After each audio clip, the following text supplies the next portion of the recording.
Gurubhyo Namaha. I think the volume is okay. Konja persu pannum volume. Inga kade ganka. Volume is okay? Yeah. Okay.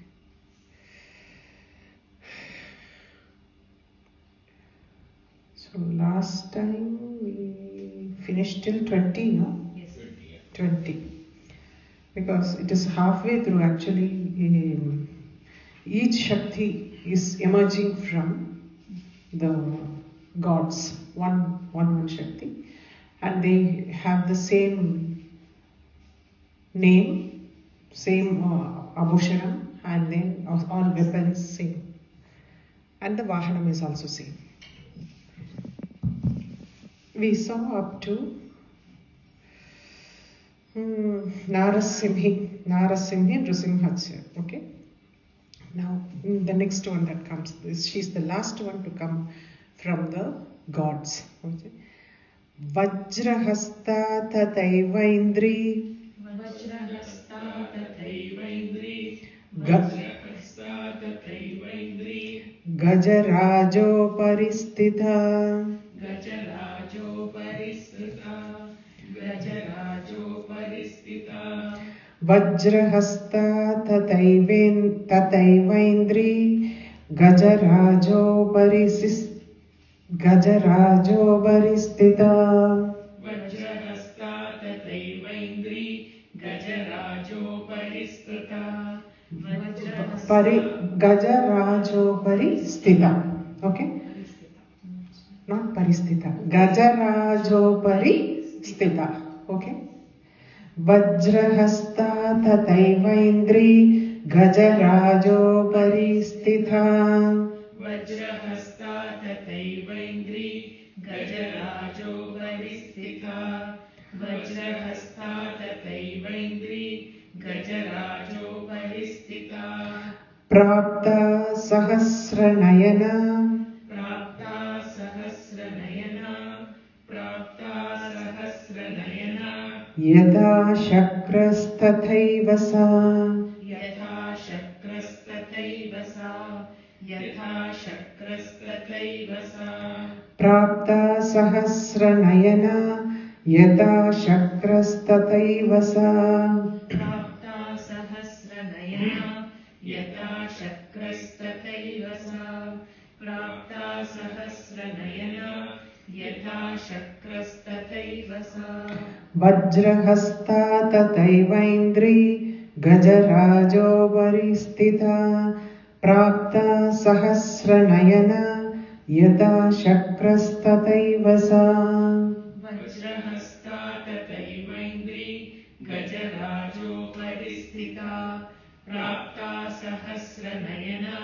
Yatha shakrastathaiva sa. No, Shakra is Indra. So how Indra looked in the same way, she also has got the Sahasranayana. Indra's one name is Sahasranayana because he's got 1,000 eyes in his body. That is Tatah parivritastabhir.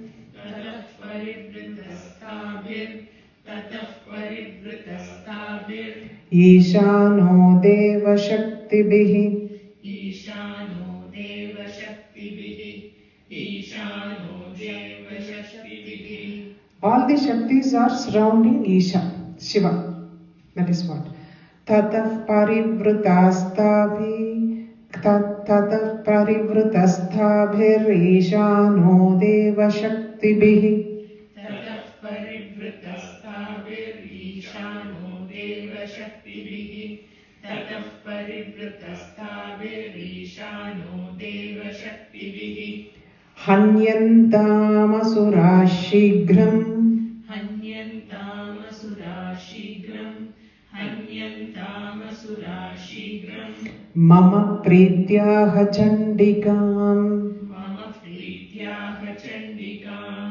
Mama prityaha chandikam. Hanyantamasura shigram. Mama prityaha chandikam.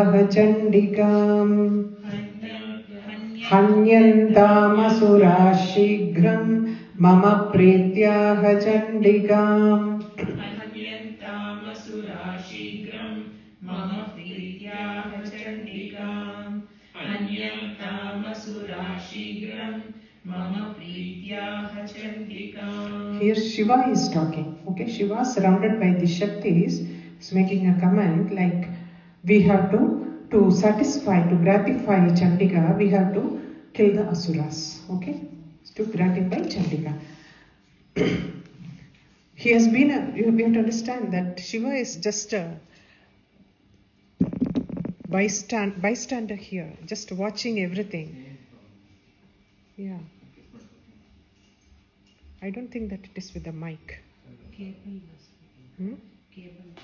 Cable we changed it.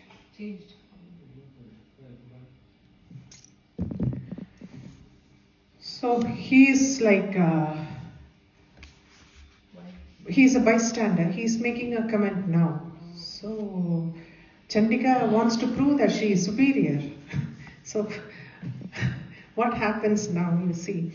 Tatho Devi Shariratu. Tato Devi Shariratu. Tato Devi Shariratu. Vinishkrantadi Bhishana. Vinishkrantadi Bhishana. Vinishkrantadi Bhishana. Tatho Devi Shariratu. Vinishkrantadi Bhishana. Tato Devi Shariratu. Vinishkrantadi Bhishana. So from Devi Shariram, someone is emerging. Someone is springing up. Vinishkrantadi. Vinishkranta Adhibhishana. Very terrifying. One form is getting out of Devi. Okay. Chandika Shakti Ratyugra. Chandika Shakti Ratyugra. Chandika Shakti Ratyugra. Shiva Shadhaninadhini. Shiva Shataninadini. Shiva Shataninadini. Chandika Shakti Ratyugra. Shiva Shadhaninadhini. Chandika Shakti Ratyugra. Shiva Shataninadini. Tatho Devi Shariratu. Vinishkrantati Bhishana. Chandika Shakti Ratyugra. Shiva Shadhaninadhini. Tato Devi Shariratu. Vinishkrantati Bhishana. Chandika Shakti Ratyugra. Shiva Shataninadini. Tato Devi Shariratu. Vinishkrantati Bhishana. Chandika Shakti Ratyugra. Shiva Shataninadini. So, this one just gets out of Chandika with a loud noise. Shiva Shataninadhini, very loud noise. This one sprang out of Devi. But very surprisingly here, if you see she's called Aparajita. She's called Aparajita. But she has got also the same kind of matted hair like Shiva. That is what? Sa chaha dhum rajadila. Sa chaha dhum rajadila.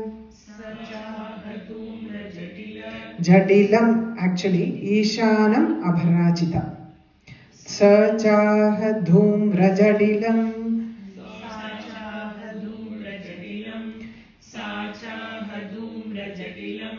Ishanam Aparajita.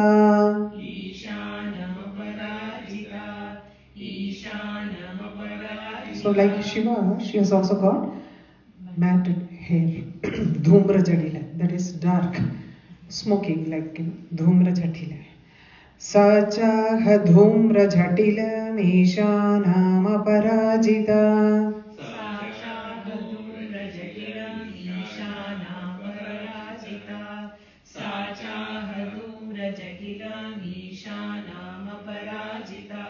So she doesn't keep quiet. She says, "You are just standing here, no? Better go as a messenger of mine to Shumba and Nishumba." You are just a bystander and you are coming and telling, let us now gratify Chandika. It's not your duty. You are standing here and just watching as a witness. You better go to Shumba, and Shumba is my messenger. Dhutat tvam gaccha bhagavan.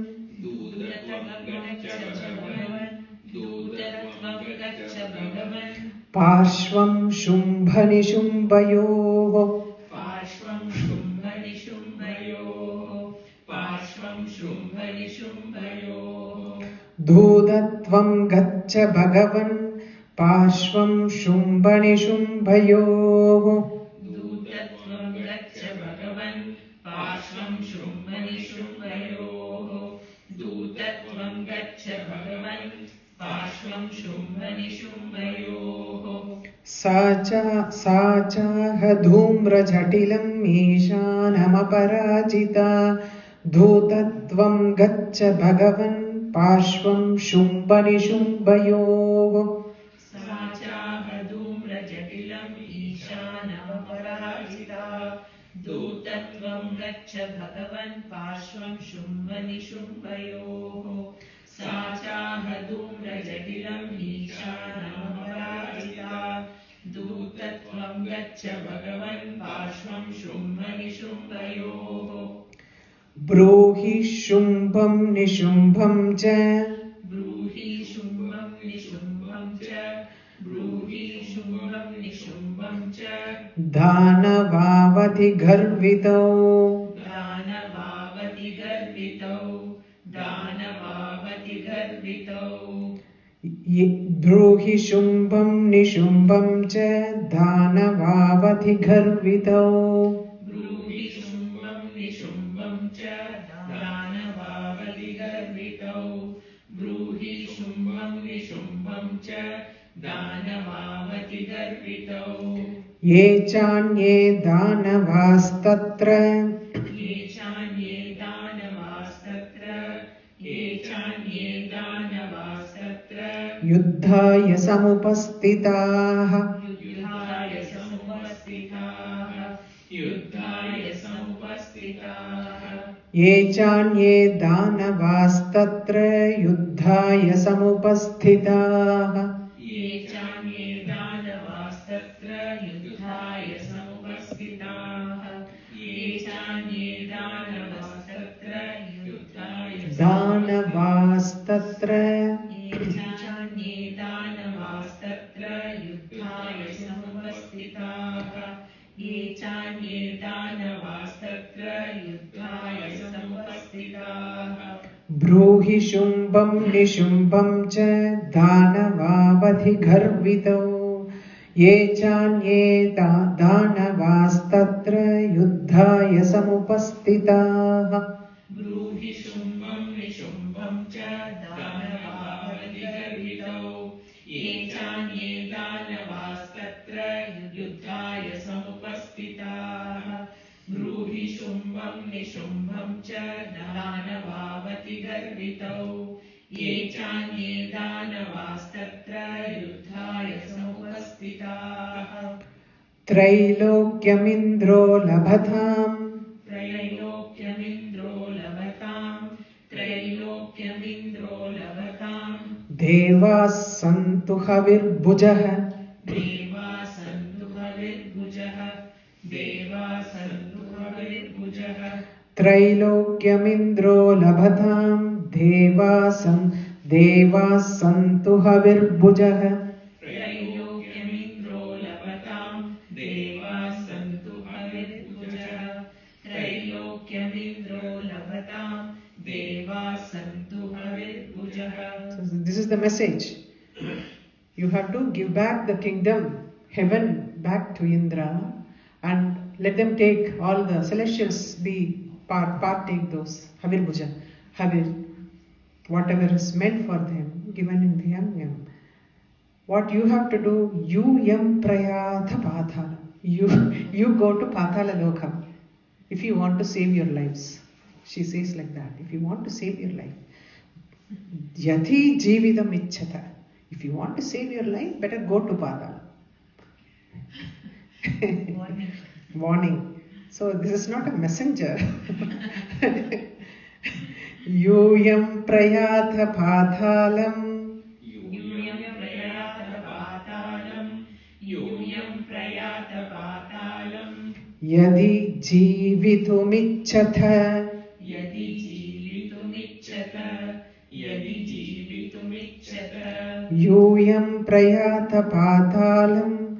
Yadi jivitumicchatha. Yuyam prayatha patalam. Yadi jivitumicchatha. Yadi jivitum icchatha. Okay. Yuyam prayatha patalam. Yadi jivitumicchatha. Yuyam prayatha patalam. Yadi jivitumicchatha. Trailokyamindro labhatam devas santu havirbhujah. Yuyam prayatha pathalam yadi jivitumicchatha. Trailokyamindro labhatam devas santu havirbhujah. Yuyam prayatha patalam yadi jivitumicchatha. Trailokyamindro labhatam devas santu havirbhujah. Yuyam prayatha patalam yadi jivitumicchatha. So if you still want to fight, you be food to all the jackals. All my Shiva. All my jackals. Bala vale padatached. Bala vale padatached. Bala vale padatached. Bhavanto yuddhakangshinah. Bhavanto yuddhakangshinah. Bhavanto yuddhakangshinah. Bala vale padatached. Bhavanto yuddhakangshinah. Bala vale padatached. Bala vale padatached. Bhavanto yuddhakangshinah. Bala vale padatached.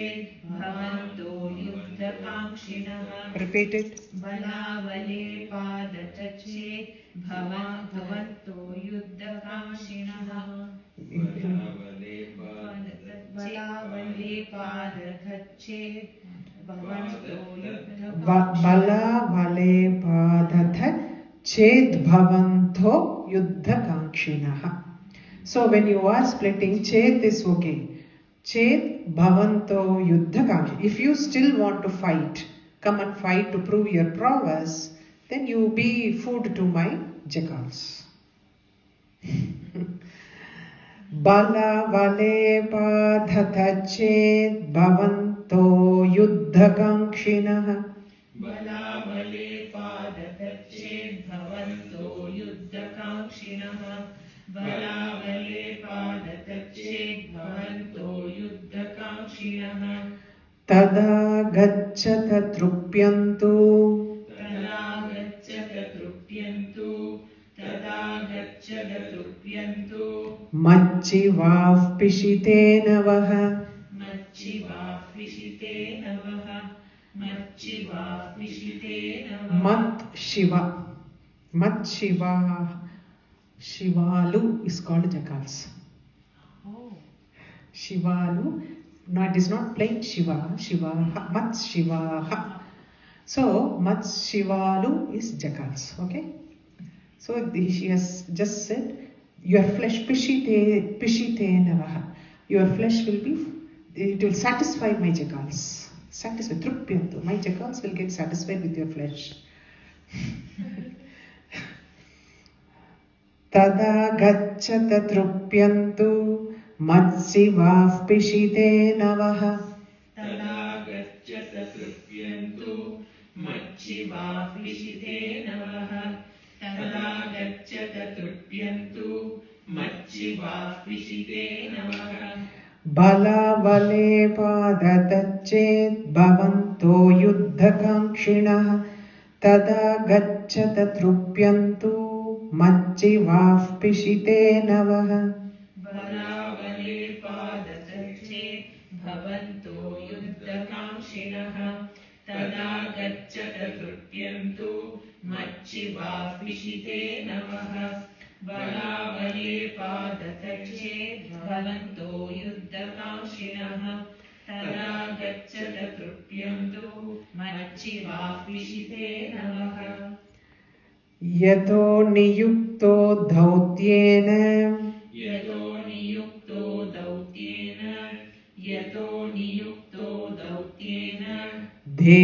तया देव्या शिवः स्वयं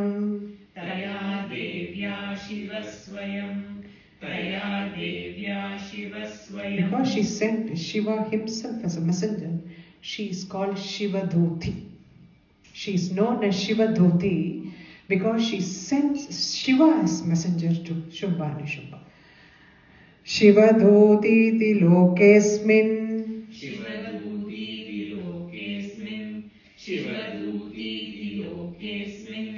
Tata Sakhyati Maghata.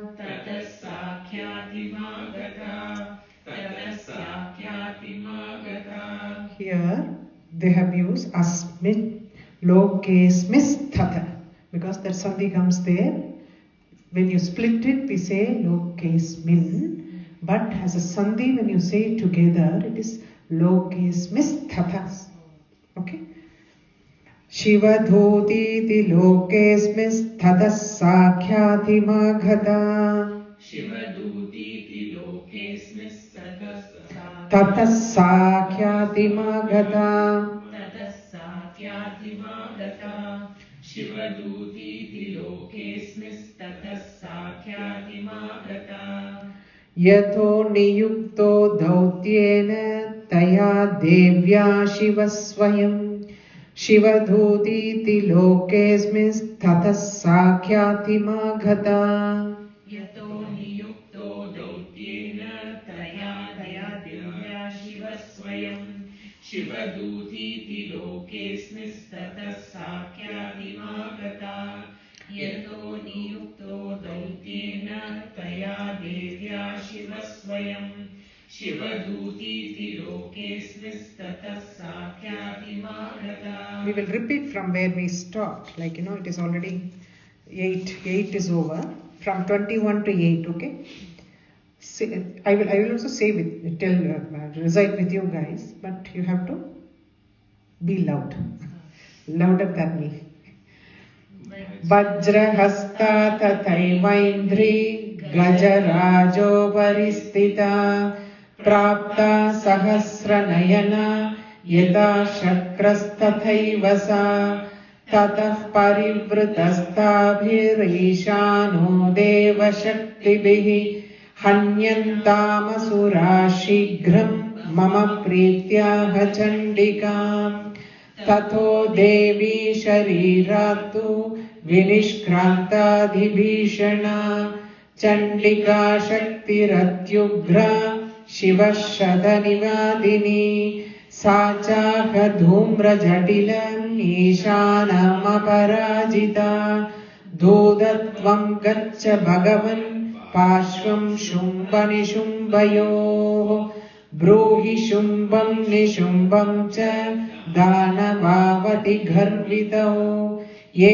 चान्ये दानवास्तत्र युद्धाय समुपस्थिताः त्रैलोक्यमिन्द्रो लभतां देवाः सन्तु हविर्भुजः यूयं प्रयात पातालं यदि जीवितुमिच्छथ बले पाददच्छेत् भवन्तो युद्धकाङ्क्षिणः तदा गच्छत तृप्यन्तु मत्सिवाः पिशिते नवः यतो नियुक्तो दौत्येन तया देव्या शिवः स्वयं शिवदूतीति लोकेऽस्मिस्ततः साख्यातिमागता तेऽपि श्रुत्वा वचो देव्याः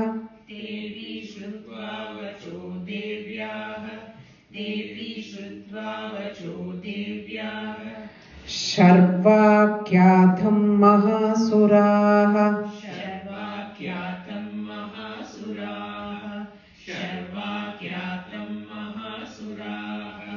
तेऽपि श्रुत्वा वचो देव्याः शर्वाख्यातं महासुराः तेऽपि श्रुत्वा वचो देव्याः शर्वाख्यातं महासुराः तेऽपि श्रुत्वा वचो देव्याः शर्वाख्यातं महासुराः अमर्षा पूरिता जग्मुर् अमर्षापूरिता जग्मुर् यत्र कात्यायनी स्थिता यत्र कात्यायनी स्थिता So when Shubha and Nishubha heard, their anger actually went up so much, they immediately want to go and fight with her. Okay. तेऽपि श्रुत्वा वचो देव्याः शर्वाख्यातं महासुराः अमर्षा पूरिता जग्मुर् यत्र कात्यायनी स्थिता तेऽपि श्रुत्वा वचो देव्याः शर्वाख्यातं महासुराः अमर्षापूरिता जग्मुर् यत्र कात्यायनी स्थिता तेऽपि श्रुत्वा वचो देव्याः शर्वाख्यातं महासुराः अमर्षापूरिता जग्मुर् यत्र कात्यायनी स्थिता ततः no, we say both together. Okay. ततः प्रथममेवाग्रे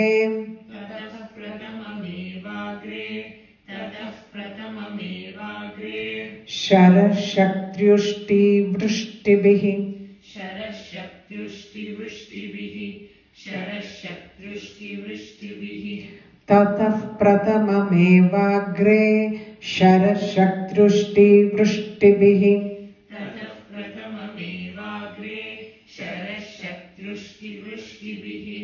ततः प्रथममेवाग्रे शरशक्त्युष्टिवृष्टिभिः ववर्षोरुद्धतामर्षास्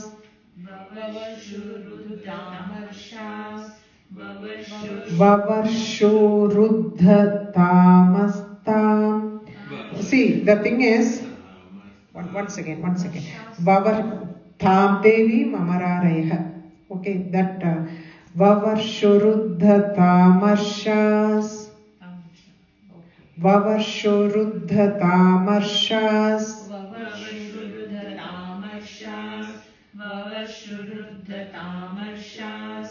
Tam Devi Mamararayah.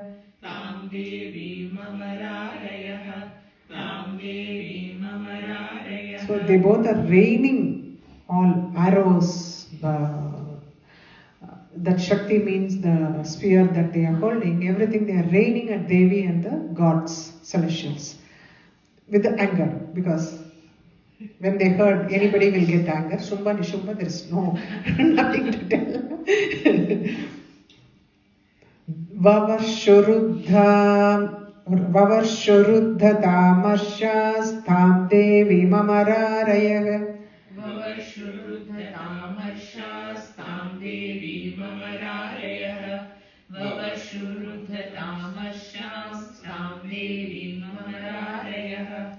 ततः प्रथममेवाग्रे शरशक्त्युष्टिवृष्टिभिः ववर्षोरुद्धतामर्षास्तां देवी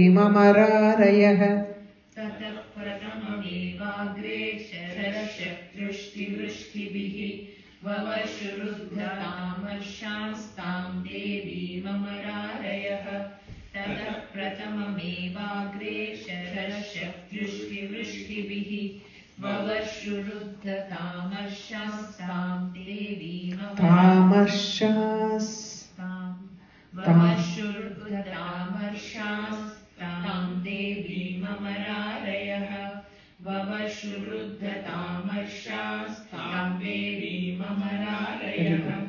साचतान प्रहितान बाणान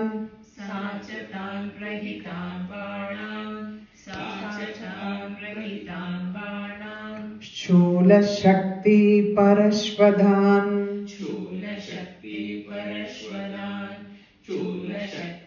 Don't say Chula. Chula should come only when it is a Sandhi. Now I split it when you are saying it. Shula. Shula Shakti Parashvaran. So when you are going to say it together, Sajadan Prahidan Banach. Okay? Now, Sajadan Prahidan Banach Chula Shakti Parashvadan. Sajadan Prahidan Banach Chula Shakti Parashvadan.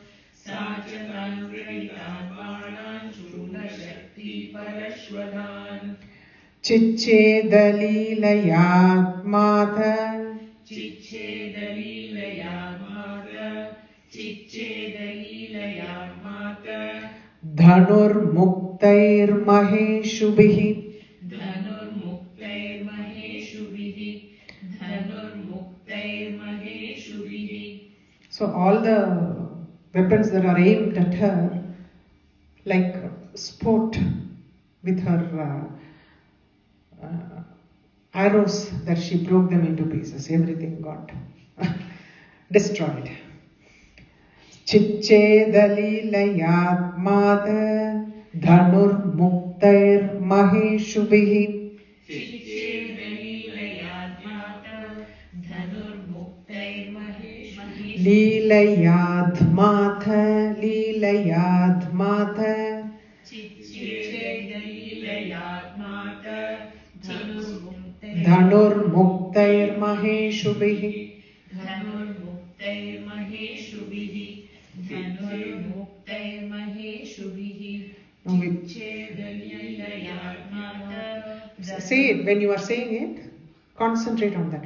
Chichedalilayatmata Dhanur. You don't need to rush. Slowly you say. Chichedalilayatmata Dhanur Muktair Maheshubhihi. Chichedalilayatmata Dhanurmuktairmaheshubhihi. Chichedalilayatmata Dhanurmuktairmaheshubhihi. Sachatan Prahitan Bhanan Chula Shakti Parashvadhan. Chichedalilayatmata Dhanur Muktair Maheshubhihi. Sachatan Prahitan Banan Chula Shakti Parashvadan. Chula Shakti, no Shaktir. Banan Chula Shakti Parashvadan. Sachatan Prahitan Banan Chula Shakti Parashvadan. Chichedalilayatmata Dhanurmuktairmaheshubhihi. Sachatan Prahitan Banan Chula Shakti Parashvadan. Chichedalilayatmata Dhanurmuktairmaheshubhihi.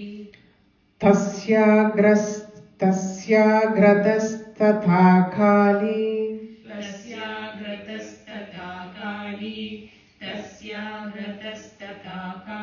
Kali is having fun time there. Because she is only fighting, everybody is looking at Chandika. So she is having her own fun time. She is going around beating somebody, eating somebody, all those things.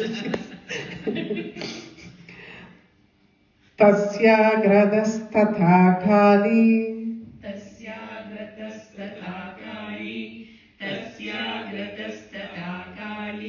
Shulapata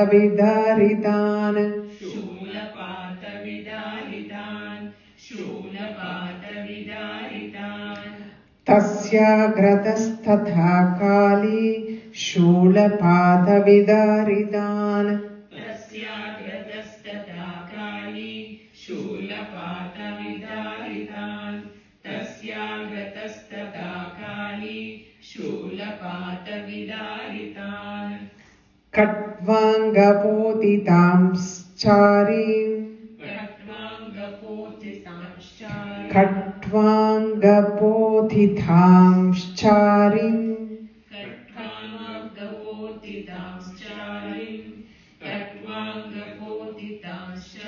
You know that she has got that the Katvanga. that caught that stick with a skull on that. She beats people with that. Kurvati vyacharat tatha.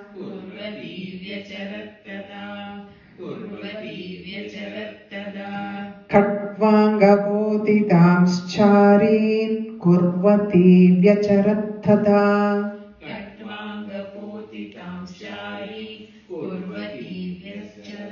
Vyacharat tatha. Vyacharat tatha. Okay? Vyacharat tatha.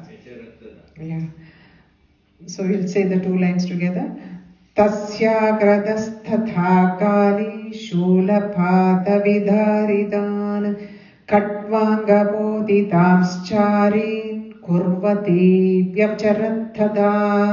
Tasyagradathatha kali shulapata vidharidan katvangabodhitamschareen kurvati vyacharatthada. Tasyagradathatha kali shulapata vidharitan katvangabodhitamschareen kurvati vyacharatthada. Now, the contrast, like the Mahatmyam always talks about two contradictory aspects continuously, and that is what is constant in this Mahatmyam. So, one side you are seeing the fierce Kali, and the next line now Brahmani comes. What she does? The Kamandalu she has got the holy water. She sprinkles on them and makes them weaken. She weakens their capacity to fight. So, and it is easy for others to just bulldoze things. No? So, Kali is on one side, fierce. Brahmani is on the other side, sattvic. Two contrasting aspects of the same Shakti, how they act. One is aggressive, One is Shanta. She doesn't go and kill people, but she has got that Kamandalu with that water she sprinkles on everybody, so they are all weakened. Non-violence. Non-violent method. Brahmani chakaro chatrun. Brahmani chakaro chatrun. Brahmani chakaro chatrun. Yena smadhavati. Yena smadhavati. No, first line we forgot, no? Kamandalu jalaksheva. Now I stole the meaning, but I didn't read the lines. Kamandalu jalaksheva. Kamandalu jalaksheva. Kamandalu jalaksheva. Hatha viryan hathau jasah. Hatha viryan hatau jasah. Hatha viryan hatau jasah. Kamandalu jalaksheva. Hatha viryan hathau jasah. Kamandalu jalaksheva. Hatha viryan hatau jasah. Kamandalu jalaksheva. Hatha viryan hatau jasah. Brahmani chakarot chatrun. Brahmani chakaro chatrun. Brahmani chakaro chatrun. Karot shatru. Okay, shatru. So here also Sandhi has come. Karot chatrun. Okay. Yena smadhavati. Yena smadhavati. Yena smadhavati. Brahmani chakarot chatrun. Yena smadhavati. Brahmani chakaro chatrun. Yena smadhavati. Brahmani chakaro chatrun. Yena smadhavati. Kamandalu jalaksheva. Hatha viryan hathau jasah. Brahmani chakarot chatrun. Yena smadhavati. Kamandalu jalaksheva. Hatha viryan hatau jasah. Brahmani chakaro chatrun. Yena smadhavati. Kamandalu jalaksheva. Hatha viryan hatau jasah. Brahmani chakaro chatrun. Yena smadhavati. So now all the mothers, how they fight, with what weapon they fight. They just go through it in a flash. Maheshwari Trishulena. Maheshwari Trishulena. Maheshwari Trishulena. Tatha Chakrena Vaishnavi. Tatha Chakrena Vaishnavi. Tatha Chakrena Vaishnavi. Maheshwari Trishulena. Tatha Chakrena Vaishnavi. Maheshwari Trishulena. Tatha Chakrena Vaishnavi. Maheshwari Trishulena. Tatha Chakrena Vaishnavi. Daityan Jagana Kaumari. Daityan Jagana Kaumari. Daityan Jagana Kaumari. Tada Shaktyadhikopana. Tatha Shaktyathikopana. Tatha Shaktyathikopana. So, prominent ones, whatever, like, Maheshwari, you can attribute Trishula, because Ishvara also holds Trishula. Chakram is Vishnu's weapon to protect. So, she is using Chakram. And Kaumari is Kumara, he is always using the spear, Shakti. Okay? Maheshwari Trishulena Tata Chakrena Vaishnavi. Daityan Jagana Kaumari Tata Shaktyadhikopana. Maheshwari Trishulena Tata Chakrena Vaishnavi. Daityan Jagana Kaumari Tata Shaktyathikopana. Maheshwari Trishulena Tata Chakrena Vaishnavi. Daityan Jagana Kaumari Tatha Shaktyathikopana.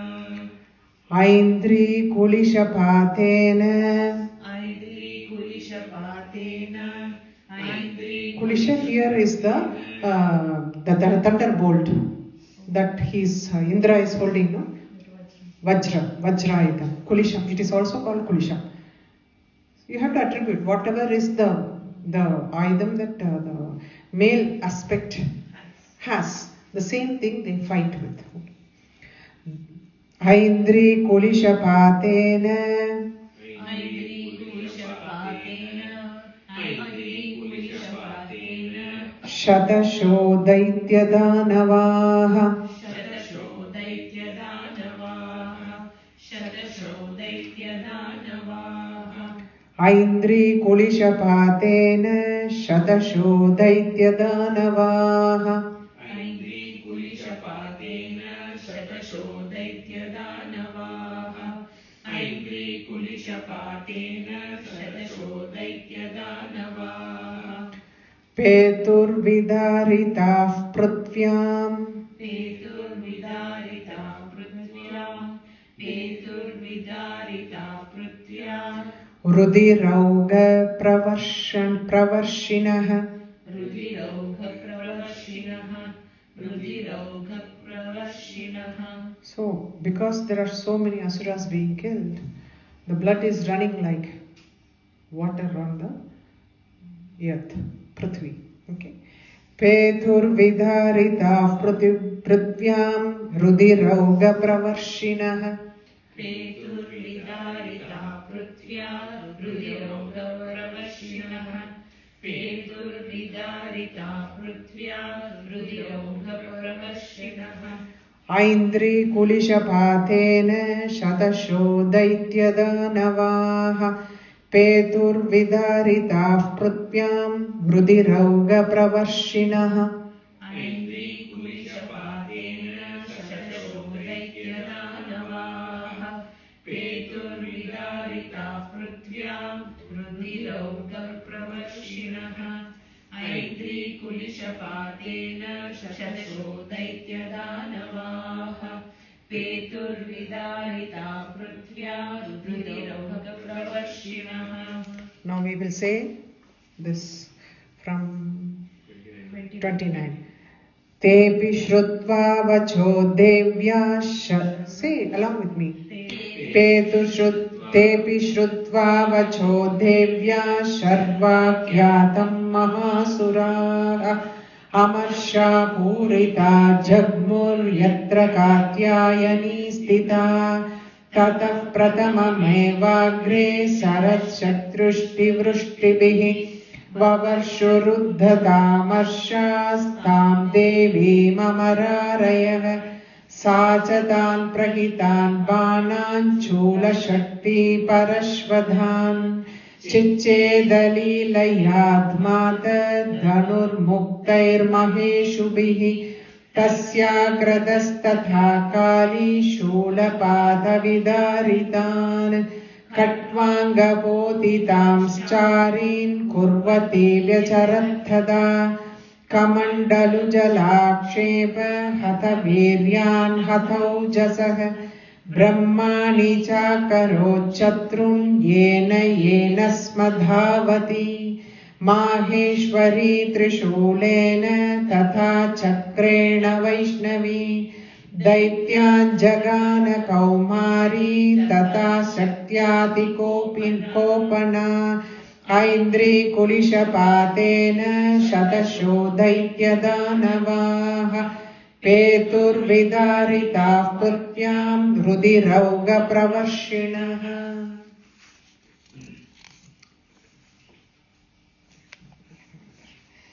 We'll see at least this page. We will try and finish it. Okay? 41 we can finish. Yeah, at least up to 41 I can finish. Tunda prahara vidvasta. Tunda prahara vidvasta. Tunda prahara vidvasta. Damshra grakshata vakshasah. Damshra grakshata vakshasah. Damshra grakshata vakshasah. All these devis, now when it comes to Varahi and Narasimhi, it is like it starts with Kali and it comes up to Narasimhi and then Chandika. So it is like starting from the high, coming in the middle and then again growing the rank. Ugrata, what happens? Between that Kamandalu and Brahmani, they are all like normal people killing normally. Like, then suddenly these two come with fierce this thing. So that is the reason the faces, they got two, that boar face has got two tusk kind of a thing, two canines, protruding canines. So, and the snout in the front. That is enough for her. And in the same way, Narasimhi, the lion path. Tunda prahara vidvasta. Tunda prahara vidvasta. Tunda prahara vidvasta. Damshra grakshata vakshasah. Damshra grakshata vakshasah. Damshra grakshata vakshasah. Tunda prahara vidvasta. Damshra grakshata vakshasah. Tunda prahara. Tunda prahara vidvasta. Damshra grakshata vakshasah.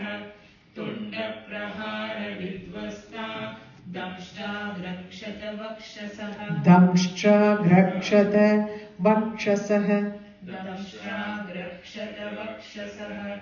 Damshra grakshata vakshasah. Varahamurtya nyapadams. Varahamurtya nyapadams. Varahamurtya nyapadams. Chakrena cha vidharitaah. Chakrena cha vidharitaah. Chakrena cha vidharitaah. So she has also, because she is Vishnu's avataram, she has also got a chakram in her hand. Varahamurtya nyapadams chakrena cha vidharitaah. Varahamurtya nyapadams chakrena cha vidharitaah. Varahamurtya nyapadams chakrena cha vidharitaah. Tunda prahara vidvasta. Damshra grakshata vakshasah. Varahamurtya nyapadams chakrena cha vidharitaah. Tunda prahara vidvasta.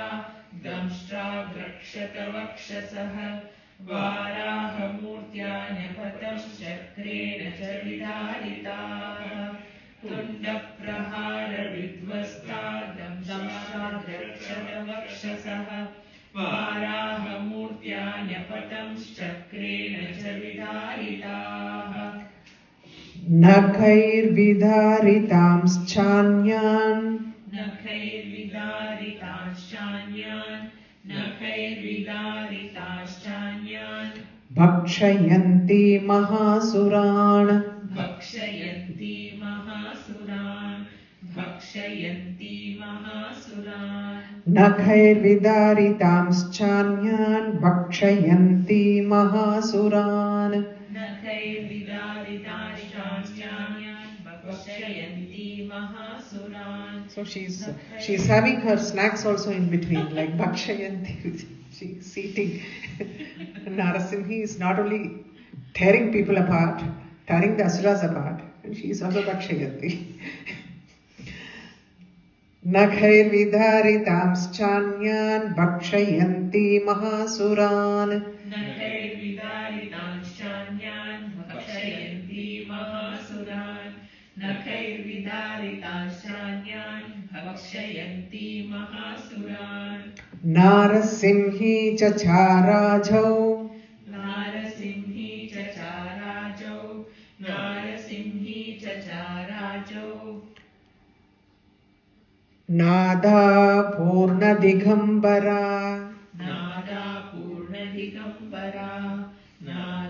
पूर्णदिगम्बरा Narasimhi Chacharajau Nada Purnadigambara. Narasimhi चचाराजौ Nada पूर्णदिगम्बरा Narasimhi चचाराजौ Nada पूर्णदिगम्बरा Naghairvidharitamschanyan Bhakshayanti Mahasuran. Narasimhi Chacharajau Nada Purnadigambara. नखैर्विदारितांश्चान्यान् Bhakshayanti Mahasuran. Narasimhi चचाराजौ Nada पूर्णदिगम्बरा नखैर्विदारिताश्चान्यान् भक्षयन्ति महासुरान् Narasimhi चचाराजौ Nada पूर्णदिगम्बरा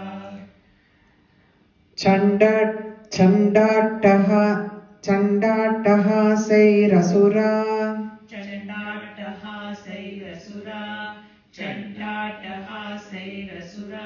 Chandatah Sairasuraः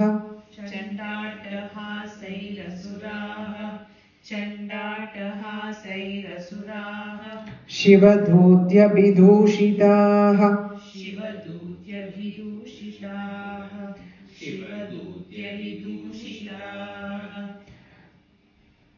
Just laughing so loudly, many are falling down. Many asuras are Shivaduti, when she was laughing like a Chandatah Sairasura Shivadutya Vidhushitaः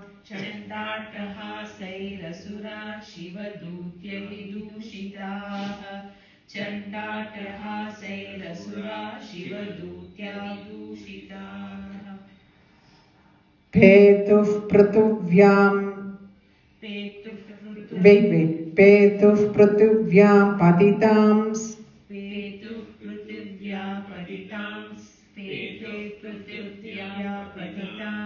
Tams Chakhatha Tatha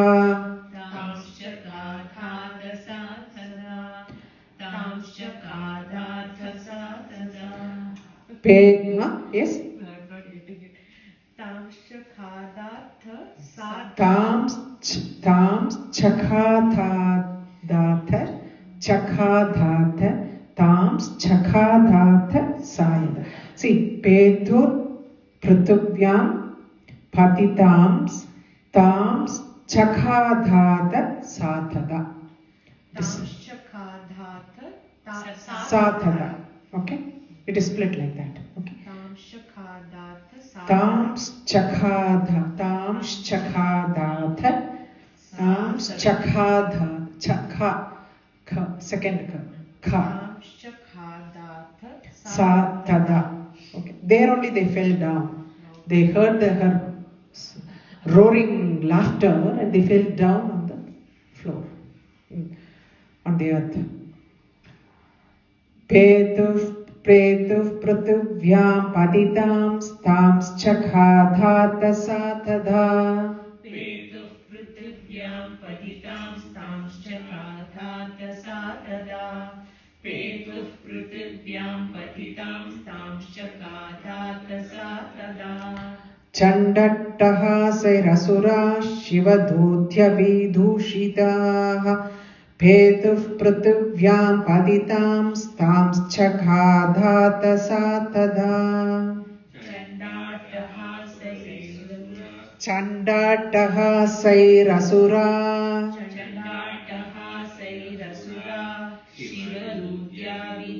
Wait, slowly you say Chandattahasayirasura shivadhutya vidhushitaha.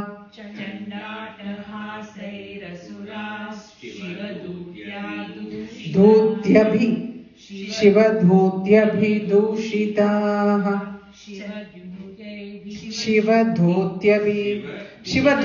Shivadhuti, no? Her name is called Shivadhuti. Shivadhut, the way that she roared, roaring laughter, she roared like Chandattahasa Asura. Chandattahasayirasura shivadhutyabhi dushitaha.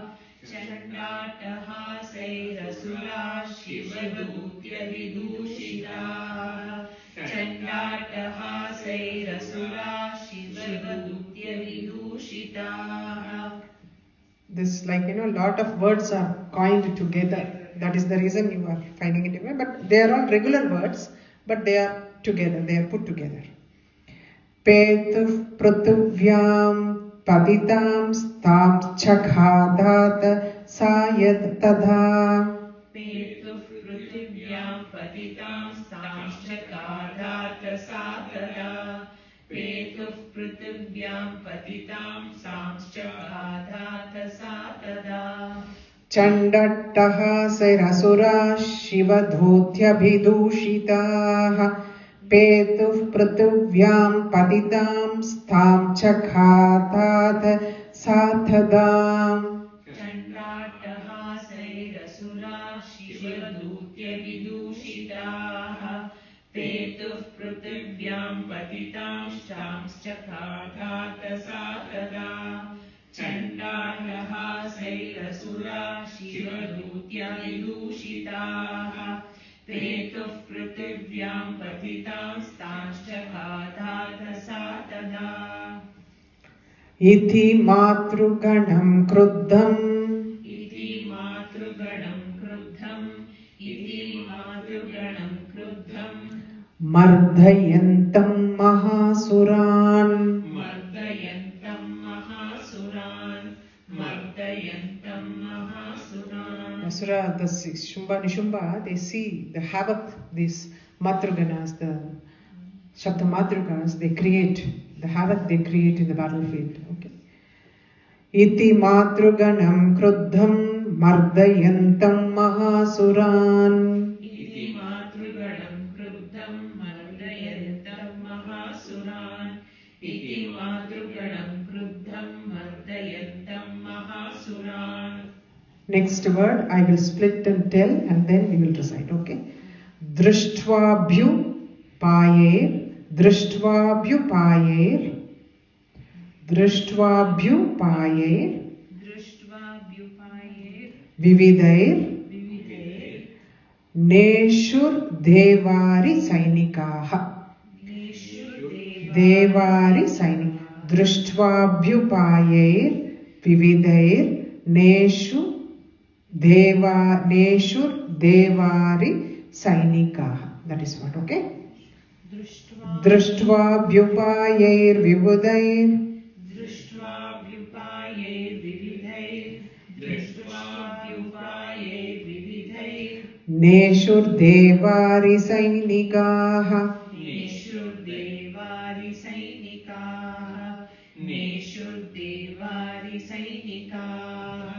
दृष्ट्वाभ्युपायैर्विविधैर्नेषु देवारिसैनिकाः दृष्ट्वाभ्युपायैर्विविधैर्नेषु देवारिसैनिकाः दृष्ट्वाभ्युपायैर्विविधैर्नेषु देवारिसैनिकाः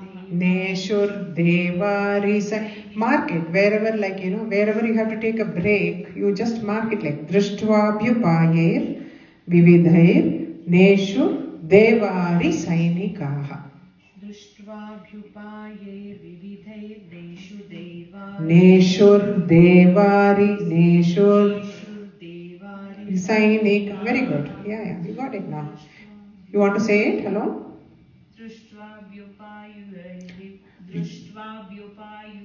Payer Drishtvaabhyupayer Vividhair Neshur Devari Sainika Chandrila Drishtvaabhyupayer Vividhair Neshur Devari Sainika. Yeah, that's all.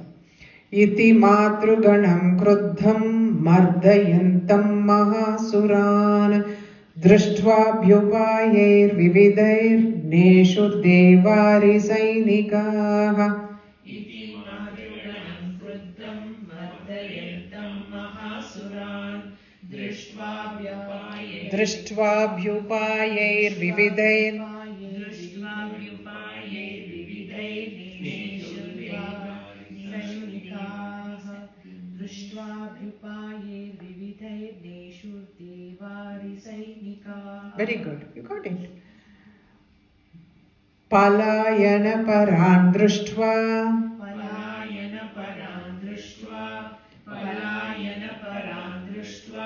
Daityan matruganardinat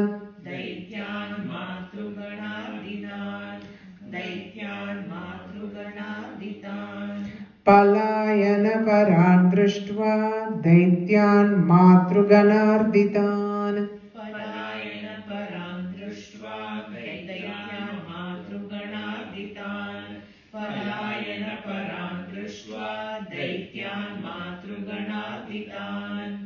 So the Mahasura sees the havoc created by the Matrugana, the Shabdamatas. So what happens now that the hero enters now? Hero or the villain? Yodum abhyayayau kruddho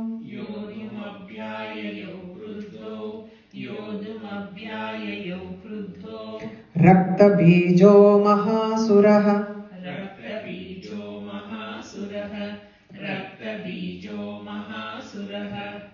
So the word itself describes. Rakta means blood, seed. Bija is seed. So Rakta Bija, his blood is the seed. Wherever it is going to fall down, that many asuras are going to emerge from that. Okay. Yodum abhyayayau kruddho Rakta bijo mahasuraha.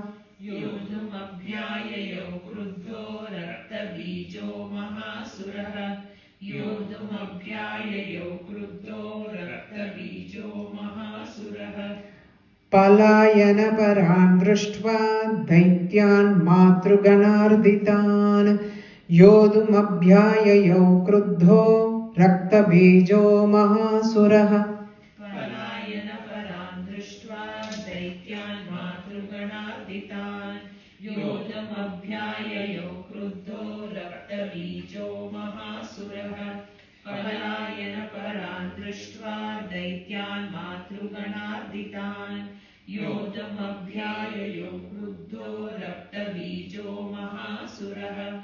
Rakta bindur yada bhumau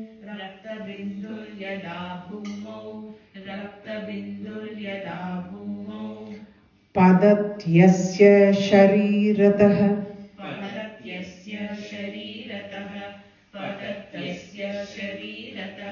Rakta bindur yada bhumau Padasyasya shariratah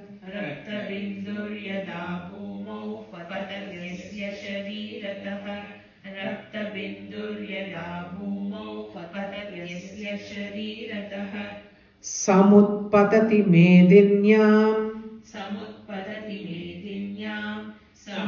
patati medinyam tat pramanasthatha surah tat pramanastada surah samutpatati medinyam tat pramanasthatha surah samutpatati medinyam tat pramanasthatha surah samutpatati medinyam tat pramanastada surah rakta bindur yada bhumau patastasya padatyasya shariratah samutpatati medinyam tat pramanastada surah रक्तबिन्दुर् यदा भूमौ पतत्यस्य शरीरतः समुत्पतति मेदिन्यां तत्प्रमाणस्तदा सुरः रक्तबिन्दुर् यदा भूमौ पतत्यस्य शरीरतः समुत्पतति मेदिन्यां तत्प्रमाणस्तदा सुरः. Okay, we will say this and then recite the entire thing. What are we? First, this one. Tunda prahara vidvasta damshtragrakshadavakshasah varahamurtyanyabadam chakrena cha vidaritaha nakairvidaritam chanyan bhakshayanti mahasuran narasimhe cha charajau nada purna digambara चण्डट्टहासैरसुरा शिवधूत्यभिदूषिताः पेतुः पृथिव्यां पतितां चखादातसा I am myself. पेतुः पृथिव्यां पतितां तांश्चखादातसा तदा इति प्रातृगणं क्रुद्धं मर्दयन्तं महासुरान् दृष्ट्वाभ्युपायैर्विविधैर्नेषुर्देवारिसैनिकाः पलायनपरान् दृष्ट्वा दैत्यान् मातृगणार्दितान् योद्धुमभ्याययौ क्रुद्धो रक्तबीजो महासुरः रक्तबिन्दुर्यदा भूमौ पतत्यस्य शरीरतः समुत्पतति मेदिन्यां तत्प्रमाणस्तदा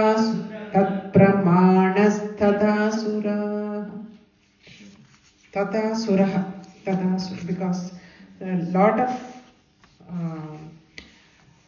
asuras tatpramanas equal to his valor. The same kind of asuras they emerge from the drops of. And among the Devis, the seven Matrukas are there, plus Aparajita Devi, Kali, and Chandi are there, is it? Yeah. All of them are. Aparajita Devi also sprang out along with the Saptamatakas. Other than that, Chandika and Kali are there. Okay. Chandika and Kali are there. The fight is actually done by these two. These people are assistants, like all the Matruganas are assistants. Actually, the fight is done by the two, Kali and Chandika. Especially for the Raktabija. When the Nishumbha Vadam also, they are all present. For Shumbha, he comes alone. She comes alone.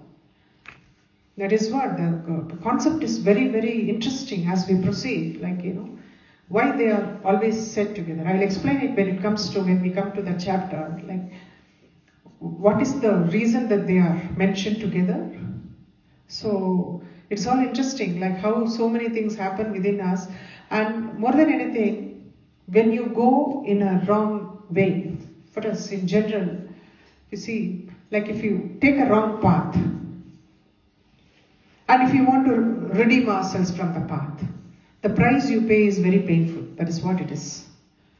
The price you pay to come back to where you have to go, because you have to retreat. You have gone quite a long way in the path, wrong path. So you have to retrieve and then get back to the right path. But it doesn't happen so simply. But when you are in this kind of a person, a Rakshasa, a demonic you are that kind of a demonic person, then to get back is very painful. That is the reason all the battle and whatever it happens, Matruganas are the aspects of Ambal only. There is nobody. All the deities are aspects of her. Chandika, Mahalakshmi.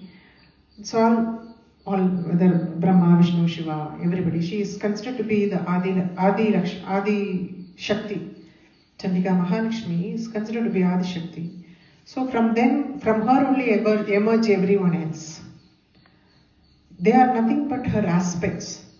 But if you see so, how all kinds of, from one side, one extreme Brahmani is there, the other extreme Kali is there. In between there is various ways of bringing you back. Bringing you back, because their only aim is to bring you back to the right path. Their aim is not to kill you, and they are not being killed, they are subdued. They are all subdued, they are not killed and say they are gone. No. No, they are given option of being in Patal also. Yeah. So they are all they are all subdued, and they want ultimately to, and of course the reaction is according the degree of punishment comes to get back to the root is little, they pay what they accordingly to their actions, they pay that kind of stuff. That is why it is very painful to see this yuddham, that battlefield, the battle that happens in us every day, within us every day. Okay, that we will talk on Thursday. Now we will recite. I know she starts the moment I start talking. Look at her face. She's so curious. She wants to learn only that. That I will do it on Thursday. Now we will recite from 21st. Okay. Vajrahasta tataivaindri gajarajo varistita prapta sahasranayana yata shakrastataiva tatah param parivritata vritastabireshano deva shaktibihi hanyantamasura shighram mama prityaha chandikam tatho devi shariratu vinishkranta dibhishana chandika shaktirathyugra shiva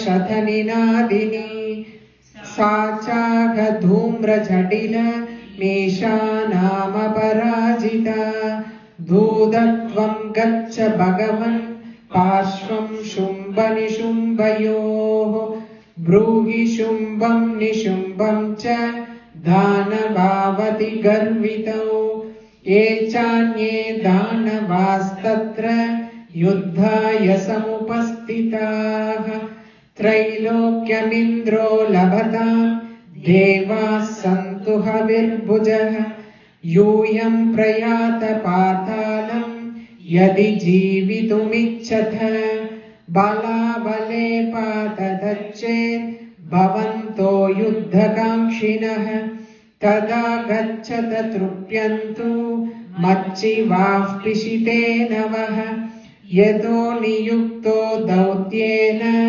taya devya shivasvayam shivadutiti lokesmis tatas sakyati magatha tepi shrutva vacho devya sharvakyatham mahasuraha amarsha purita jagmur yatra katyayani stita tata pratamamevagre sharashaktyushti vrushtibhihi vavarshurudhatamashastam devi mamararayah Sachatan prahitan banan chola shakti parashvadan chiche dalilayadmata dhanur muktair maheshubhihi tasyagradasta takali shola padavidaridan katvanga bodhidamscharin kurvati vyacharattada कमण्डलु जलाक्षेप हत वीर्यान् हतौजसः ब्रह्माणि चाकरोच्छत्रून् येन स्मधावति माहेश्वरी त्रिशूलेन तथा चक्रेण वैष्णवी दैत्यान् जगान कौमारी तथा शक्त्यादिकोपना ऐन्द्री कुलिशपातेन शतशो दैत्यदानवाः पेतुर्विदारिताः पृथ्व्यां रुधिरौगप्रवर्षिणः तुण्डप्रहारविध्वस्ता दंशाग्रक्षदवक्षसः वाराहमूर्त्यान्यपतंश्चक्रेण च विदारिताः नखैर्विदारितांश्चान्यान् भक्षयन्ति महासुरान् नारसिंही च चाराजौ नादापूर्णदिगम्बरा चण्डाट्टहासैरसुरा शिवदूत्यभिदूषिताः पेतुः पृथिव्यां पतितांस्तां च खादातसा तदा इति मातृगणं क्रुद्धं मर्दयन्तं महासुरान् दृष्ट्वाभ्युपायै विविधैर्नेषुर्देवारिसैनिकाः पलायनपरान् दृष्ट्वा दैत्यान् मातृगणार्दितान् योद्धुमभ्याययौ क्रुद्धो रक्तबीजो महासुरः रक्तबिन्दुर्यदा भूमौ पतस्यस्य शरीरतः समुत्पतति मेदिन्यान् तत्प्रमाणस्तदासुरः. So next week we will have the Rakta Bija Vada, how they do it.